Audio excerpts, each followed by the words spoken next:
Olá, meus amigos, como estão? Estamos aqui para ver com vocês as notícias históricas, a terceira parte da introdução do Evangelho segundo o Espiritismo. Vamos iniciar então nossa prece, pedindo o amparo dessa espiritualidade maravilhosa que está sempre conosco, nos ajudando nos nossos estudos, nas nossas preparações, nos amparando, nossos anjos guardiões, para que possamos estar a cada dia mais conscientes de tudo que precisamos saber dentro da nossa doutrina, para nos melhorarmos. Esse é o objetivo do estudo do Evangelho segundo o Espiritismo.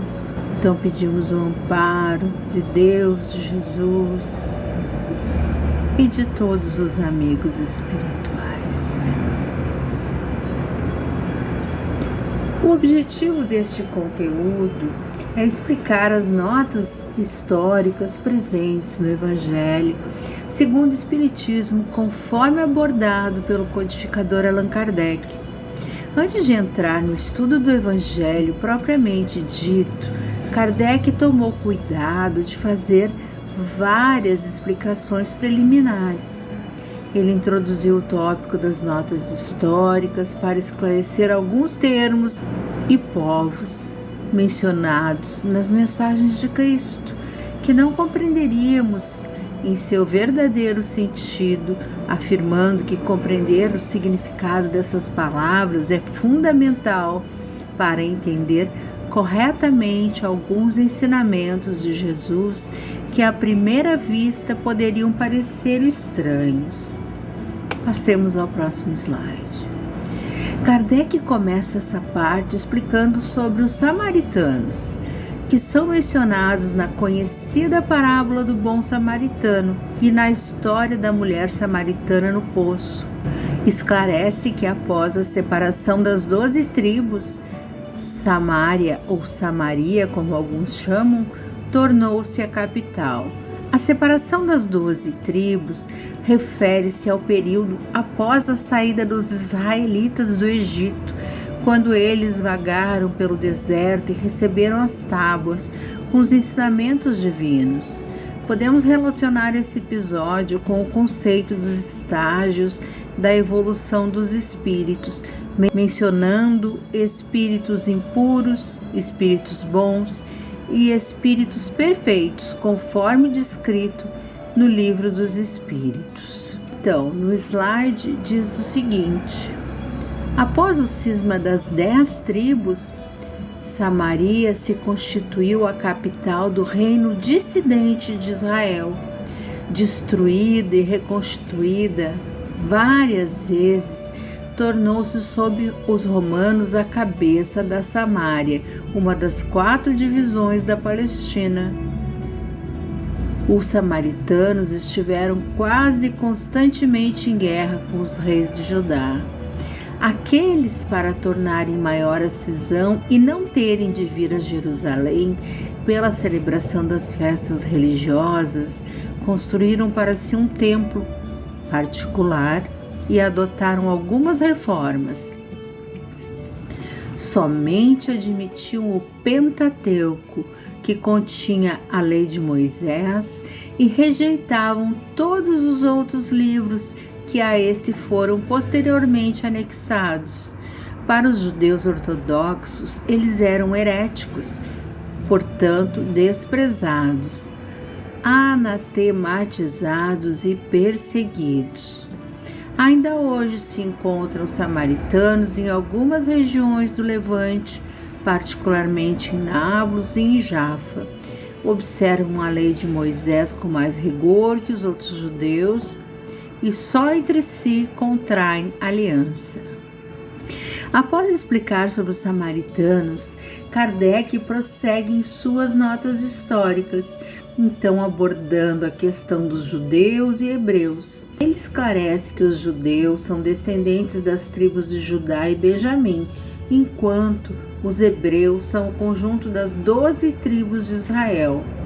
Ele ressalta que o povo hebreu desempenhou um papel importante na história bíblica, sendo escolhido como depositário dos ensinamentos divinos.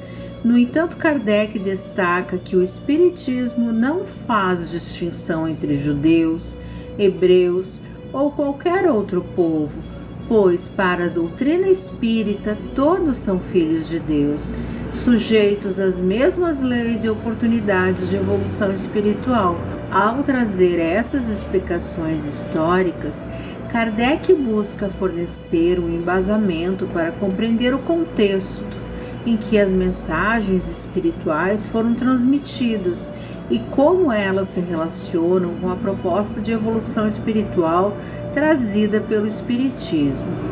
É importante ressaltar que essas notas históricas são uma parte do estudo do Evangelho segundo o Espiritismo, que visam promover a compreensão mais profunda das palavras de Jesus à luz da visão espírita, sobre a vida, sobre a morte e também sobre a evolução espiritual. No início, as tribos hebraicas se deslocavam e enfrentavam problemas que precisavam ser resolvidos, como questões de relacionamento e disputas de terras. Em seguida, eles passaram por uma fase de juízes, em que líderes foram eleitos para resolver essas questões. Posteriormente, eles desejaram ter um rei e Saul foi o escolhido, seguido por Davi e Salomão. Salomão, por sua vez, casou-se com muitas mulheres estrangeiras, trazendo consigo suas culturas e crenças.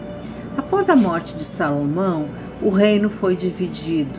O povo das 10 tribos do norte não aceitou o filho de Salomão como rei, e a cultura estrangeira mesclou-se com o povo de Israel. O rei do norte tomou medidas impopulares, como aumentar os impostos, e o povo estava então enfrentando problemas de invasão. Além disso, práticas místicas, violência e feitiçaria se tornaram comuns dentro de Israel. As 10 tribos do norte se separaram e então elegeram Jeroboão como seu rei, enquanto o povo do sul, composto pelas tribos de Judá e Benjamim, foram governados por Roboão, em Jerusalém, que se tornou a capital da Judéia. No decorrer do tempo, houve vários reis, tanto no norte quanto no sul. No entanto, o povo do norte, conhecido como Israel, foi conquistado pelos assírios. Os profetas do Velho Testamento haviam alertado sobre as consequências das ações do povo, mas não houve como evitar a invasão. Os assírios levaram todas as 10 tribos do norte, exceto alguns doentes, resultando na formação do povo samaritano. Esses doentes que ficaram misturaram-se aos novos que chegaram, resultando na formação do povo samaritano. E esse povo, misturando-se várias vezes, começou práticas culturais como adoração do bezerro de ouro, rituais com pombas brancas, cabeças de leão. O povo do sul, conhecido como Judá, foi levado ao cativeiro pelos babilônios, liderados por Nabucodonosor, aquele que estudamos no colégio, lembram?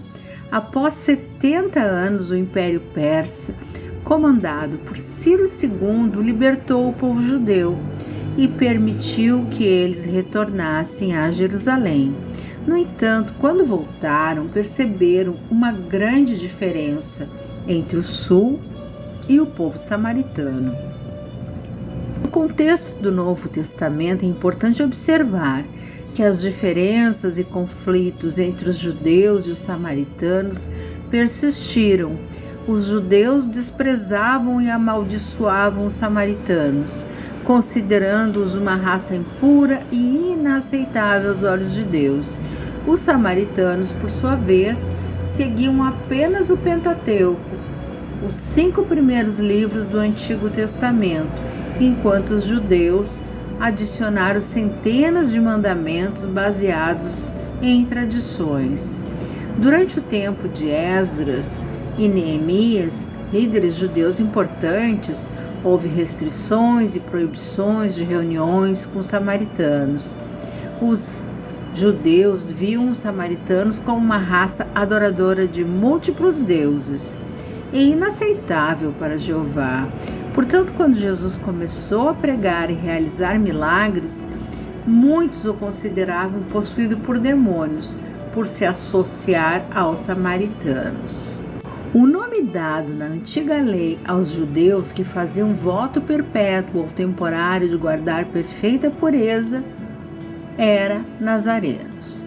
Eles se comprometiam a observar a castidade, a abster-se de bebidas alcoólicas e a conservar a cabeleira. Sansão, Samuel e João Batista eram nazarenos. Mais tarde, os judeus deram esse nome aos primeiros cristãos, por alusão a Jesus de Nazaré. Também foi essa a denominação de uma seita herética dos primeiros séculos da era cristã, a qual, do mesmo modo que os ebionitas, de quem adotavam certos princípios, misturavam as práticas do mosaísmo com os dogmas cristãos, seita essa que desapareceu no IV século. Os samaritanos eram apegados à lei de Moisés, enquanto os judeus seguiam os 5 livros e as tradições adicionais. Eles também tinham locais sagrados diferentes. Os samaritanos consideravam o monte Gerizim como sagrado e os judeus veneravam o monte Moriá. Além disso, os samaritanos favoreciam Herodes e os romanos, enquanto os judeus odiavam tanto Herodes quanto o domínio romano. Jesus teve interações significativas com personalidades samaritanas, como a mulher samaritana do poço, e nessa ocasião Jesus falou sobre a necessidade de adorar a Deus em espírito e verdade, além de abordar a história pessoal da mulher. As passagens bíblicas mostram que Jesus estava disposto a passar por áreas samaritanas e engajar-se com os samaritanos, transmitindo uma mensagem de inclusão e transcendendo as diferenças culturais. Uma outra passagem muito importante também, que tem a temática dos samaritanos, é a cura dos 10 leprosos, onde apenas um voltou para agradecer a Jesus e era um samaritano, enquanto os outros 9 não retornaram. Também temos a conhecida parábola do bom samaritano, em que um samaritano demonstrou compaixão por um homem ferido, cuidando dele, demonstrando amor em todas as 4 formas ensinadas pelo povo hebreu. É importante entendermos os termos publicano e fariseu. Os publicanos eram arrendatários que cobravam impostos e tinham lucros exorbitantes, o que gerava desconfiança e aversão. Já os fariseus eram um grupo religioso que se considerava mais justo e observante da lei do que os demais. Jesus incomodou as autoridades ao convidar um cobrador de impostos, Mateus, para ser discípulo, desafiando a visão estabelecida. Jesus, em muitas coisas, desafiou a lei estabelecida. Os publicanos eram assim chamados na antiga Roma, os cavaleiros arrendatários das taxas públicas, incumbidos da cobrança dos impostos e das rendas de toda espécie, quer em Roma mesmo, quer nas outras partes do império. Os riscos a que estavam sujeitos faziam que os olhos se fechassem para as riquezas que muitas vezes adquiriam e que da parte de alguns eram frutos de exações e de lucros escandalosos.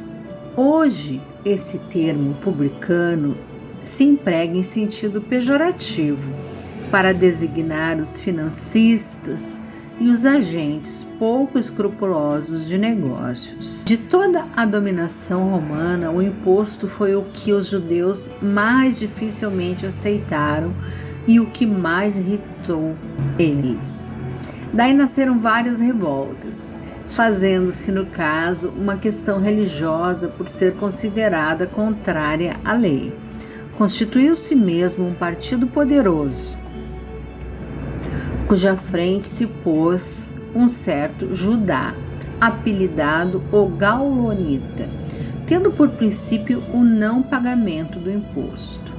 Os judeus, pois, abominaram o imposto e, como consequência, todos os que eram encarregados de arrecadá-lo, de onde a aversão que votavam aos publicanos, de todas as categorias, entre os quais podiam encontrar as pessoas muito estimáveis, mas que, em virtude das suas funções, eram desprezadas, assim como as que mantinham relações, os quais se viam atingidos pelas mesmas reprovações.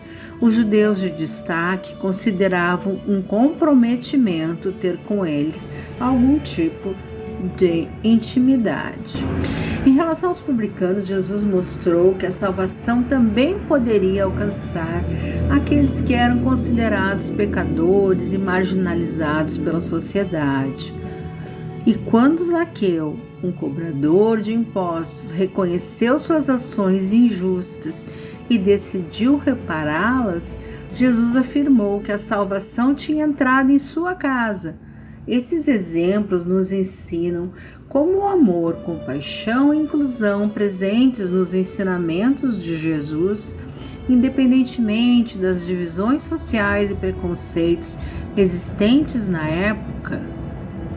Esses exemplos nos ensinam sobre o amor, compaixão e inclusão presentes nos ensinamentos de Jesus, independentemente das divisões sociais e preconceitos existentes na época. Os publicanos eram cobradores de impostos nas estradas e mal vistos pela sociedade. Os essênios eram uma seita que vivia em mosteiros, praticavam a divisão de bens e acreditavam na imortalidade da alma. No entanto, eles também impunham castigos rigorosos, o que gerava controvérsias. Outra seita mencionada é a seita dos terapeutas, que surgiram na época de Jesus. Eles se preocupavam com a cura e o serviço de amor ao próximo. Eles se preocupavam com a cura e o serviço ao próximo, tendo uma vida solidária e contemplativa. Os terapeutas eram vistos como uma ponte entre o judaísmo e o cristianismo. Então, os essênios tinham uma associação moral e religiosa. A época deles era mais ou menos 150 a.C.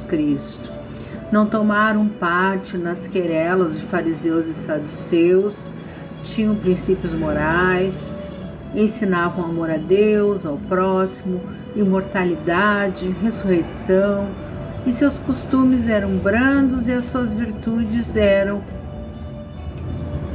austeras. Os essênios eram uma seita judia, fundada mais ou menos em torno de 150 antes de Jesus Cristo, ao tempo dos Macabeus, e cujos membros, habitando uma espécie de mosteiro, formavam entre si uma associação moral e religiosa. Distinguiam-se pelos costumes brandos e por austeras virtudes. Ensinavam o amor a Deus e ao próximo, a imortalidade da alma e acreditavam na ressurreição. Eles viviam em celibato, condenavam a escravidão e a guerra, punham em comunhão os seus bens e se entregavam à agricultura. Contrário aos saduceus, que eram sensuais, que negavam a imortalidade, aos fariseus de rígidas práticas exteriores e de virtudes apenas aparentes, Nunca os essênios tomaram parte nas querelas que tornaram antagonistas aquelas duas outras seitas.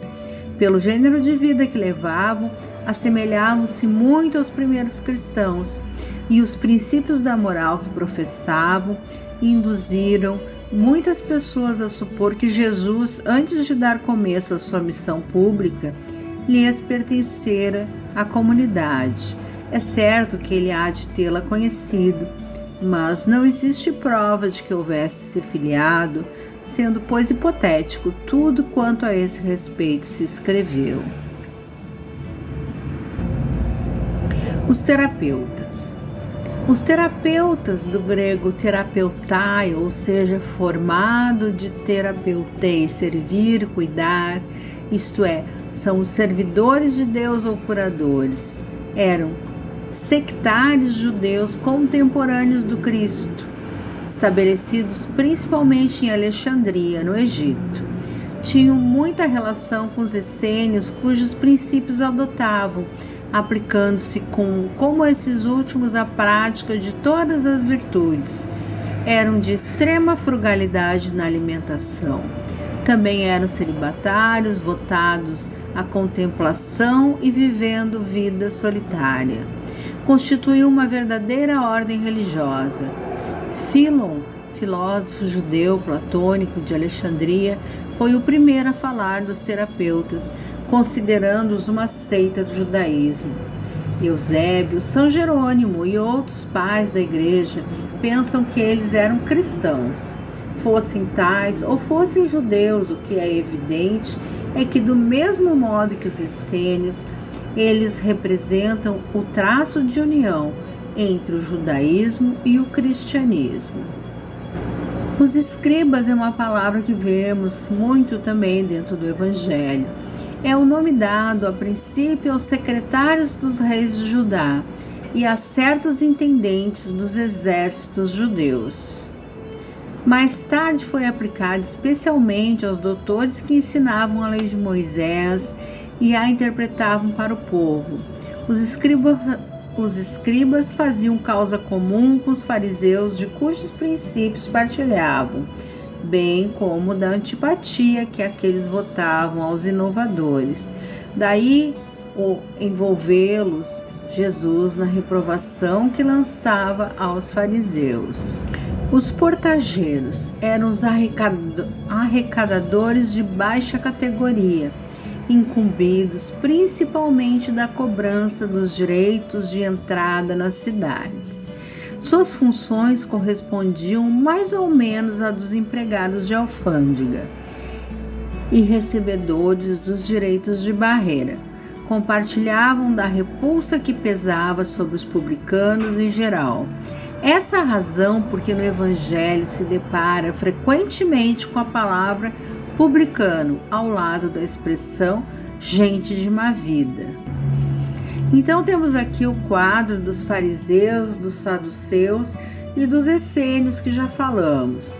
Fariseus era a seita mais influente, eram cumpridores das práticas exteriores, ocultavam costumes dissolutos, não tinham como objetivo fé sincera, acreditavam ou fingiam acreditar, eram providentes, acreditavam na imortalidade, nas penas eternas e na ressurreição, mas eram orgulhosos e hipócritas. Os saduceus eram um partido político de oposição. Não admitiam a tradição, boas obras e a lei acima das práticas exteriores. Tinham a satisfação dos sentidos físicos, não acreditavam na imortalidade, não acreditavam na ressurreição e não acreditavam em anjos bons ou maus. Obrigado, Pai, por essa oportunidade de aprendizado. Que possamos estar todos juntos aqui e que assim seja na próxima terça-feira. Muito obrigada, Senhor.